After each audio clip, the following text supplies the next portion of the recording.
کا نام صرف کام نہیں، حضرت عمر کا نام انقلاب برپا کر دیتا ہے۔ حضرت عمر کا نام کفر کے ایوانوں میں جبر، ظلم، شرک کی وادیوں میں جب حضرت عمر کا نام بھی لیا جائے تو بے ایمان کانپنا شروع ہو جاتے۔ حضرت عمر فاروق رضی اللہ تعالی عنہ، حضرت عمر معمولی شخص نہیں، معمولی آدمی نہیں۔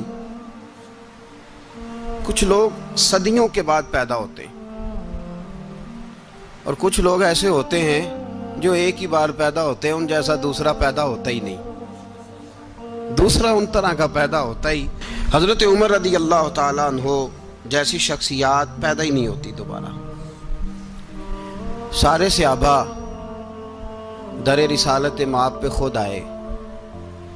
یہ وہ عظیم شخص ہے جسے اللہ کے محبوب نے اللہ سے مانگ کے لیا ہے، کہا اے اللہ یہ مجھے دے دے، اللہ سے مانگ کے لیا ہے۔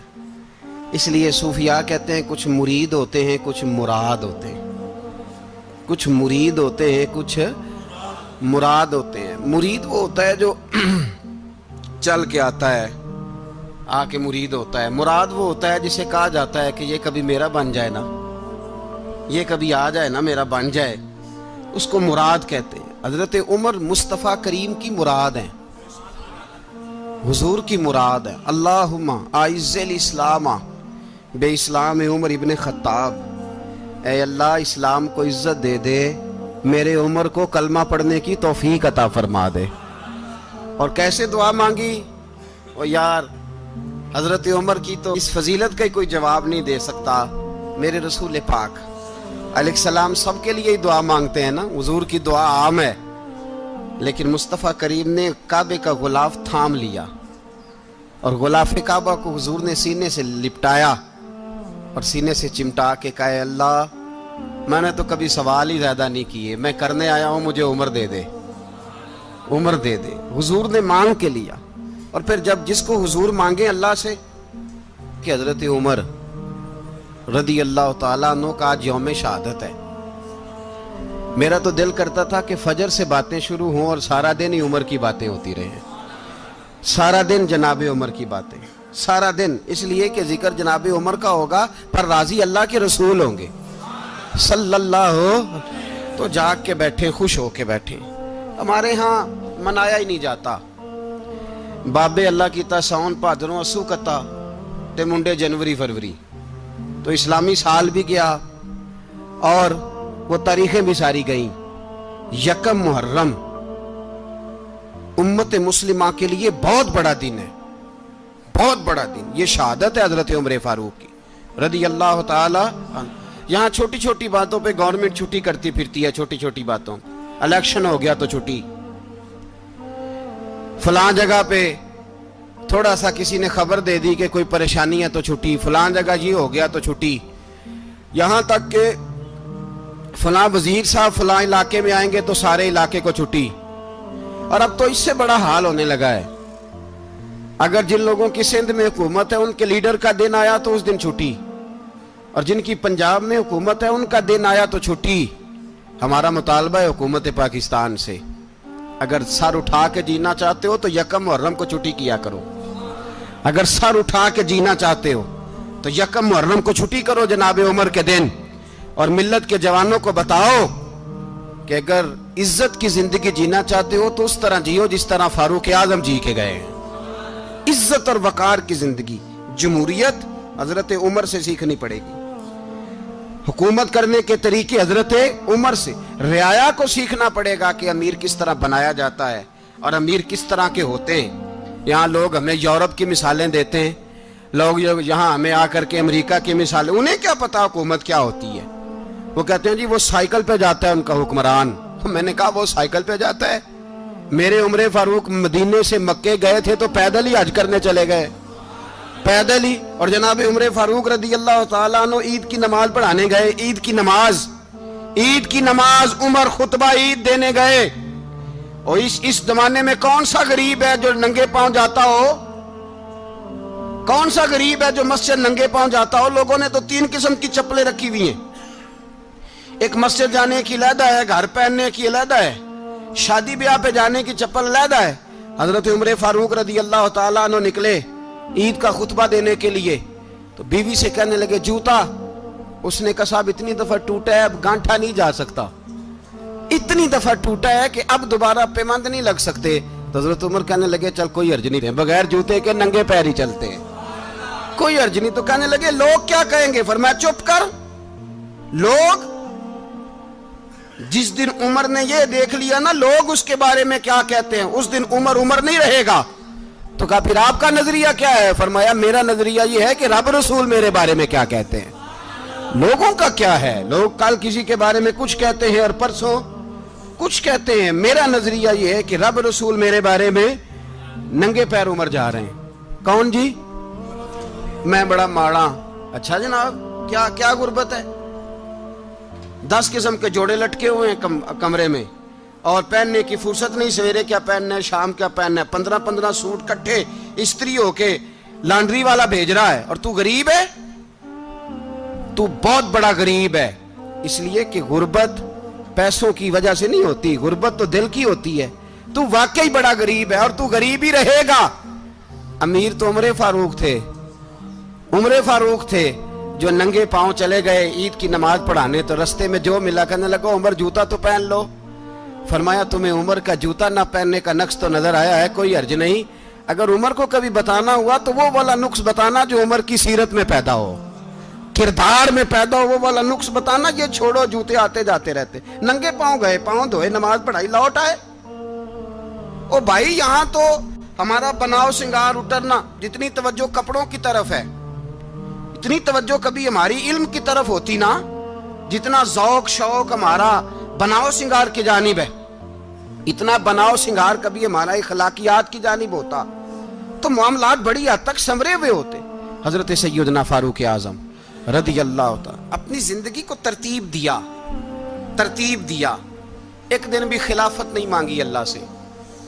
حضرت عوف بن مالک اشجعی ایک صحابی ہیں، حضرت عوف بن مالک رضی اللہ تعالیٰ عنہ فرماتے ہیں کہ جناب ابو بکر صدیق کا زمانہ تھا تو میں نے خواب دیکھا، میں نے خواب میں جناب عمر کو دیکھا، اور میں نے دیکھا کہ کوئی کہنے والا کہہ رہا ہے کہ عمر وہ ہے کہ اللہ کے رستے میں کوئی اسے جتنا مرضی برا بھلا کہے یہ پرواہ نہیں کرتا۔ کس کے رستے میں؟ بولے سارے۔ اس کا مطلب ہے اللہ کے رستے میں لوگ برا بھلا بھی، قرآن مجید نے کہا وَلَا يَخَافُونَ لَوْمَةَ لَائِمٍ، کچھ لوگ ایسے ہیں جو برا بھلا کہنے والوں کی پرواہ نہیں کرتے۔ آپ یقین کریں اگر پرواہ شروع ہو جائے نا تو دین کا کام ختم ہو جائے، نہ کوئی تقریر کرے، نہ کوئی تدریس کرے، نہ کوئی پیری مریدی کرے، ختم ہو جائے اگر باتوں کی پرواہ ہو۔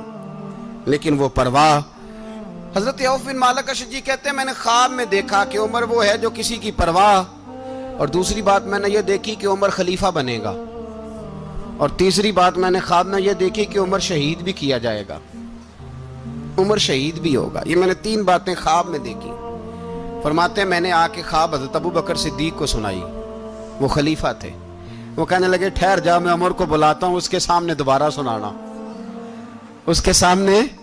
فرماتے ہیں میں نے بلایا حضرت عمر فاروق کو، آ کے بیٹھے، خواب شروع ہوا، کہ ایک بات تو میں نے یہ دیکھی کہ آپ ملامت کرنے والے کی پرواہ نہیں کرتے، دوسرا آپ خلیفہ بنے گے۔ جناب عمر کہنے لگے چپ کر، ابو بکر کے سامنے ہی کہہ رہا ہے، چپ کر، خلیفہ کے سامنے ہی کہہ رہا ہے۔ تو حضرت ابو بکر صدیق کہنے لگے عمر اسے کہنے دو، مجھے لگتا ہے رب کی رضا یہی ہے کہ میرے بعد اگر مصطفیٰ کا منبر ملے تو عمر کو ملے، اسے کہنے دو۔ یار یہاں تو لوگ ڈینگے مارتے ہیں، یہاں تو لوگ دعوے کرتے ہیں میرے سامنے فلانے کو بھی بٹھاؤ، فلانے کو بھی بٹھاؤ، اس کو کیا پتا، اس کو کیا پتا، یہ تو بڑکے مارنے کا دور ہے۔ حضرت عمر رضی اللہ تعالیٰ عنہ کو تیسری بات کہی، حضرت عوف بن مالک نے کہا آپ شہید کیے جائیں گے، میں نے خواب دیکھی ہے۔ نیک لوگوں کے خواب بڑی حد تک سچے ہوتے ہیں، کہا میں نے خواب دیکھی ہے۔ تو حضرت عمر کہنے لگے شہید تو دلیر لوگ ہوتے ہیں، شہید تو دلیر، جسے سارا زمانہ دلیر کہہ رہا ہے وہ اپنے بارے میں کیا کہہ رہے ہیں؟ کہتے ہیں شہید تو دلیر، میں تو کاہل سا آدمی ہوں، سست آدمی ہوں، میں تو اتنا کام ہی نہیں کرتا، تو یہ خواب تو نے جو ٹھیک ہے دیکھا ہے نا،